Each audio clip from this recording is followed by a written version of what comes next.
राम मंदिर चोरी के बाद अब देश में सभी कम्युनिटी की जो नज़र है वो राम मंदिर में कर रहे हैं। एसआईटी जांच के ऊपर है। एसआईटी जांच हो चुकी है, फाइल्स दिया जा चुका है, 8 लोगों के नाम पर अरेस्ट की एफआईआर दर्ज कराया जा चुका है, कुछ मशहूर नाम उसमें। लेकिन उन सभी चीज़ों के बावजूद भी अभी जो प्रेस कंट्रोवर्सी हुआ है राम मंदिर को लेकर, वो हुआ है हिंदू रक्षा दल के तरफ से दी गई एक स्टेटमेंट। मतलब हिंदू रक्षा दल की जो लीडर है पिंकी चौधरी साहब, उनके द्वारा दी गई एक स्टेटमेंट है।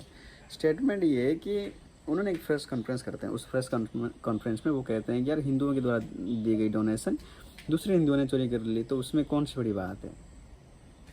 और उसमें जो आगे की जो लाइन है उसमें वो शायद आप ऐसे सोचो अपने तरफ से कि दे ही वॉज बी लाइक, उनका मुताबिक शायद हो सकता है कि किसी मुसलमान को वो उसके बाद घसीटने प्राइस कर रहा हो उस चीज़ को लेकर।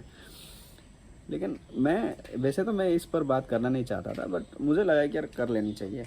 मेरा इस पर राय ये है कि यार देखो, हमारे देश में करप्शन एक बहुत बड़ी पिलर रही है इस देश को रन करने का तरीक़ों में।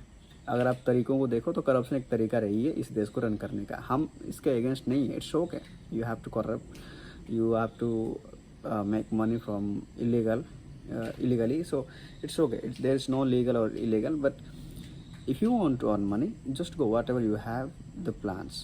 but sometimes यार आप जो सैकड़ों साल से जिस इतिहास को हमने पढ़ते हुए आए हैं, जिनके प्रति हम सिर झुकाते हैं, सिर कटवा देते हैं, जिनको पढ़ते हैं हम आज भी, जिनको हम धर्म में रखे हैं, जिनको हम पूजा करते हैं अपने घरों में, सैकड़ों साल से पूजा करते हुए हमने आए, एटलीस्ट जिनको हम भगवान कहते हैं, इन द एंड में जिनको हम भगवान कहते हैं उनको तो छोड़ देनी चाहिए ना यार। उनका उसमें क्या गलती है बताओ। राम मंदिर को लेकर, राम जी को लेकर कितना राजनीति हुआ है भारत में। ठीक है, समझ आता है कि अरे एजेंडा होना चाहिए, एजेंडा उन्होंने किया, हमारी नज़र में गलत हो सकता है या आपकी नज़र में सही हो सकता है या और किसी की नज़र में गलत सही हो सकता है, जो अपनी जगह पर है। बात ये है कि यार एटलीस्ट जब आपने राम मंदिर के बारे में बातें करी, राम मंदिर को लेकर आपने वोट मांगे, राम जी को लेकर आपने वोट मांगे, हिंदू धर्म को लेकर आपने वोट मांगे, ठीक है, वहाँ तक समझ में आता है। लेकिन एक मंदिर बनने के बाद उस मंदिर में चोरी हुआ और उसमें हिंदू धर्म को देकर टिप्पणी करना सही नहीं है। हिंदू क्यों चोरी करेगा? भगवान से तो छोड़ देनी चाहिए रे एटलीस्ट। भगवान जी से क्या दुश्मनी है, उनसे क्या है यार। भगवान जी के नाम से जो चढ़ाया गया है, जो लोगों ने चढ़ाया, उन चीज़ों को तो छोड़ देते यार। अब उसको लेकर अगर आप तुम फ्रेश विवाद पैदा कर रहे हो इस तरीके से कि दूसरे हिंदुओं को दिया हुआ डोनेशन है, तीसरा हिंदुओं ने चोरी कर ली, ऐसे नहीं होना चाहिए। क्यों चोरी करेंगे? वो भगवान को दिया गया है, वो श्रद्धा से दी गई है, वो श्रद्धा प्रेम सम्मान के रूप में दिया गया है, उसको क्यों चोरी करना है? आप किसी गवर्नमेंट कुर्सी पे बैठ के चोरी कर लेते हैं यार। जैसे आमतौर पर 100-200 करोड़ तो ऐसे ही लपेटे में आ जाती है सरकारी अधिकारियों के, सो ऐसे लूट लेते, क्या फ़र्क पड़ता है? कोई फ़र्क नहीं पड़ता। कौन करता है? सीबीआई जांच करती, 2 महीने बाद आप रिलीज हो जाते, बात ख़त्म हो जाता है।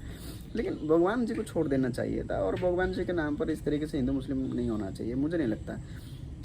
एफआईआर रजिस्टर हो चुके हैं, इट्स ओके, जो कार्रवाई होगा होगा, लेकिन इस तरह के स्टेटमेंट किसी भी तरीके से हिंदू संगठन खास करके आके नहीं देना चाहिए। ये कहना चाहिए कि गलत हुआ है, इसकी इन्वेस्टिगेट हो रही है, जांच हुआ है, जिनको जो कार्रवाई होना है होगा। हम राम मंदिर के साथ है। इस तरह के थोड़ा सा मतलब जो हमारे भीतर भी जाए बात। मैं भी आज हिंदू, मेरे को ये बात नहीं पता कि यार एक हिंदू ने डोनेशन करी तो दूसरे हिंदुओं ने चोरी कर लिया, मतलब उन्होंने ले लिया पैसा, तो उसमें क्या बड़ी बात है? बहुत बड़ी बात है, इसमें क्या बड़ी बात नहीं है, बहुत बड़ी बात है। सो आई थिंक ये स्टेटमेंट अनएक्सेप्टेबल है मेरे लिए।